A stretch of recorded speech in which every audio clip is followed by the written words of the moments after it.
Saulo y Silas.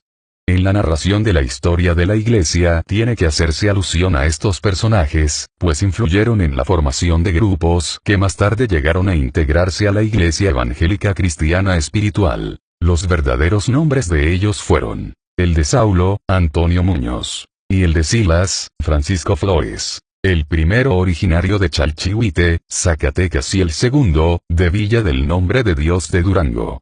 Ambos eran de denominación católica romana, de buena posición económica, que unidos por la amistad realizaron juntos un viaje de negocios a Nueva Casa Grande, Chihuahua, donde tuvieron la oportunidad de escuchar un predicador que respondía al nombre de Agapito Soto. La doctrina que presentaba a oídos de aquellos que se les reunía era muy singular, pues era singular a la que predicaban en las iglesias ya existente en aquella región. Este predicaba demostrando bíblicamente que Jesucristo es Dios, y que el bautismo debe de ser en el nombre de Jesucristo. A más de esto, predicaba que el creyente debe de ser santo. Las aseveraciones expuestas por él hicieron mellas en el ánimo de Antonio y Francisco, los cuales decidieron aceptar el mensaje renunciando a su antigua religión y a sus bienes materiales. Fueron bautizados por este varón en el nombre de Jesucristo a mediados de mayo de 1924. Pocos días después, lo suficientes para que ellos aprendieran de su padre en el Evangelio no solo los puntos en mención, sino otros vicios doctrinales del predicador Agapito Soto como visiones, revelaciones, sueños y otros, partieron autorizados por él para predicar donde fueran pasando. Llegaron a Villa del Nombre de Dios y ahí se dedicaron a evangelizar a sus habitantes. Incluso se atrevieron a interrumpir la celebración de una misa en la parroquia del pueblo, logrando con ello una gran arremetida de los católicos, pues con grande violencia los expulsaron del referido templo. De allí, decidieron, dejando las provisiones que había ahí en la tienda de Silas, en manos de los pobres, al salir con rumbo a Torreón. Los vecinos, quienes aún recuerdan a tan legendarios personajes, dicen que estos se habían vuelto locos, habiéndose dejado crecer el pelo y la barba, se habían ido a pie por la carretera. En los albores del mes de agosto de 1924, algunos habitantes de la ciudad de Torreón, Coahuila, se vio llegar a estos dos personajes de raro aspecto, uno de pelo lacio y largo más abajo de los hombros, con barba larga. Otro, de pelo ondulado abultándole grandemente la cabeza y también de barba grande y abundante. Sus vestidos, aunque sucios, incluían sacos de buen vestir. Su calzado, el de pelo lacio, botas tipo militar, y el de pelo ondulado, simple huaraches. El aspecto de ambos causaba extrañeza y cierto respeto. Su forma de hablar llamaba la atención a los habitantes de esa ciudad. Se proclamaba profetas de Dios. Sus argumentos doctrinales eran: el bautismo en el nombre de Jesucristo, la sanidad divina ungiendo con aceite en el nombre del Señor Jesucristo, el don de lenguas como muestra del derramamiento del Espíritu Santo. También predicaban que el creyente debía de llevar una vida apartada del mundo y de todo aquello que tuviera procedencia de la bestia. Cabe aclarar que durante los pocos días que estuvieron en Villa del Nombre de Dios se dedicaban a leer la Biblia y después de conocer y de aprender algunos pasajes que fueron para ellos de mucha importancia, dieron paso a conceder más importancia a las revelaciones y a los sueños venidos, según ellos, por inspiración divina, cosa que trajo como consecuencia el desconocimiento de las Sagradas Escrituras, al grado de llegar a enseñar a la gente de que ellos no tenían necesidad de leer la Biblia pues Dios hablaba directamente con ellos. Mucha gente llegó a creer en lo que predicaban, debido que eran fuertemente impresionados por su aspecto personal y la actitud que los predicadores asumían cuando en cierto momento se colocaban con la cara a la pared como en señal de meditación y de oración, para después, pasado un momento, volverse a la congregación diciendo así dice Jehová y entregarles el mensaje supuestamente revelado por Dios. Enseñaban que todo aquel que fuese convertido debía adoptar un nombre bíblico que le revelara el Señor y todos los que se convirtieran se agruparan en un solo pueblo, viviendo todos en comunidades exclusivamente cristianas, de ser posible de un mismo techo para varias familias, viviendo como hermanos en Cristo. Juntar los sueldos el fin de semana y nombrar comisiones para la compra de los víveres para toda la comunidad y no decir alguien era dueños de algo, porque todas las cosas serían de todos y para todos. El medio evangélico de 1924 da razón de la presencia de estos hombres en Torreón y cómo lograron hacer una numerosa membresía. La congregación establecida en la avenida Aldama fue influenciada por la doctrina de estos personajes, pues la mayoría de la iglesia los recibió de buen agrado, llegando a adoptar algunos argumentos doctrinales, no solo la membresía, sino aún la parte ministerial. Uno de esos puntos doctrinales era el descalzamiento. De la ciudad de Torreón pasaron a otra de la misma comarca lagunera, evangelizando a sus moradores. Fue en San Pedro de las Colonias donde evangelizaron a Eusebio Joaquín González, por quien fue bautizado por Saulo, siendo un fiel seguidor de estos profetas.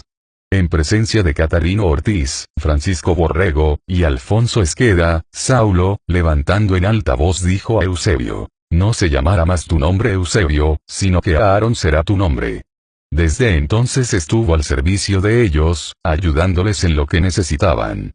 También allí en San Pedro se reunió al saulismo Catarino Ramos, quien más tarde se hiciera llamar Amado Barnabas. Desde esta ciudad Saulo y Silas, acompañados de Eusebio Joaquín y Francisco Borrego, emprendiendo su viaje a Nueva Casas Grandes, Chihuahua, para luego regresar por el mismo punto, pero ahora Saulo acompañado por dos mujeres. Una de nombre Marta, que según él representaba el pacto antiguo, o sea la bestia, y la otra llamada Noemí, que representaba el nuevo pacto, o sea la iglesia del Señor. Después de dejar un rastro muy marcado de su paso por la laguna, emprendiendo en viaje hacia la Sultana del Norte, siguiendo la vía del tren, llegando a cada ejido o poblado que estuviera en el camino.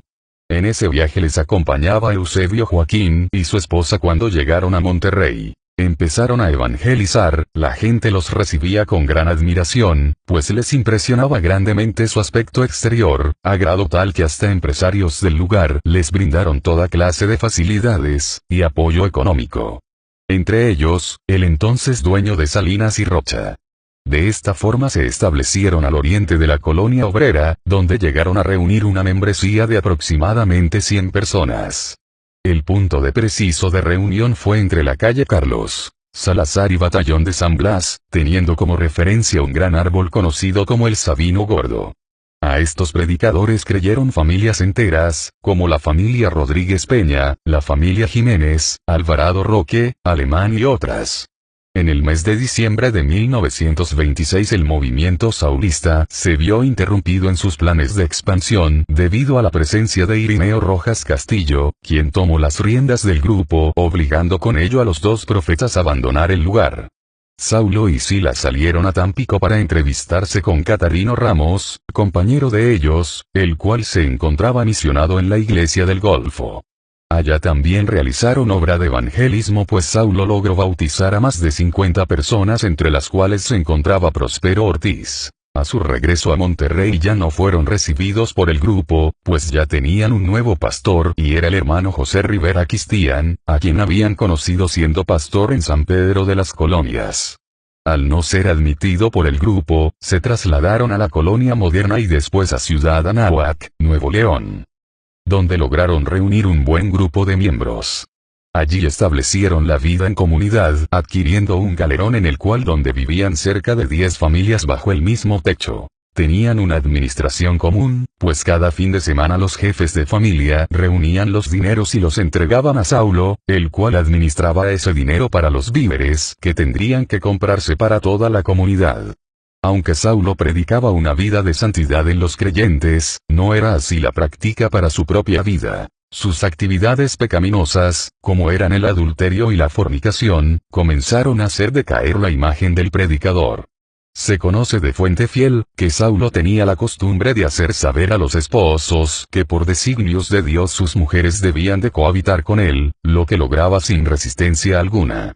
El último de los casos fue de la siguiente manera. Una mujer que era viuda tenía 2 hijos llamados Isaías y Febe. Ella recibió la noticia de que deberían de dormir con Saulo porque así le habían sido revelado, a lo que ella accedió. Pero al poco tiempo, Saulo dijo a Isaías que también Febe debería de hacer lo mismo, a lo cual el joven se llenó de enojo y arremetió contra él en presencia de todos los que vivían en el galerón, mas no pudiendo darle golpes y le gritó cosas a Saulo, palabras fuertes. Este acontecimiento provocó el principio de la desbandada del grupo, como ocurrió con Genaro Rodríguez, el Paz de Israel, y su esposa Guadalupe Gaitán, Azamabet de Israel, quienes se alejaron definitivamente. Luego Margarita Chávez, suegra de Genaro, y su hijo de nombre Pedro Cervantes Chávez. De este modo, el grupo se estaba acercando a su fin. Los cabezas del grupo vieron con tristeza cómo se iban alejando todos, y al quedar solo Saulo, Marta, Noemí y Silas, se desesperaban ante tal situación, al grado de que Silas, enfermando de tristeza, murió, ocurriendo lo mismo con Marta, aquella sufrida esposa de Saulo y sierva de Noemí. Sabemos por informes de quienes siguieron teniendo correspondencia con estos personajes que Saulo se mudó junto con Noemí a Monterrey, en las inmediaciones de las colonias Pablo A. de la Garza y Moderna, donde también murió Saulo por causa de una penosa y dolorosa enfermedad a fines de 1935, dejando en el desamparo a Noemí con sus 4 hijos, a más de otro hijo de Marta, el cual también se llamaba Saulo. Viéndose en esa situación, Noemí se vio en la necesidad de vender pan por las calles de la colonia Moderna procurando dinero para sobrevivir. Fue así como la muerte vino a cortar la trayectoria impresionante de Antonio Muñoz, quien junto con su compañero Francisco Flores, tuviera en mente formar una singular iglesia diseminada en todo el mundo, con principios extraordinarios que pudieran cambiar el rumbo de la humanidad. Esta información es responsabilidad de Jesús Aguilar M.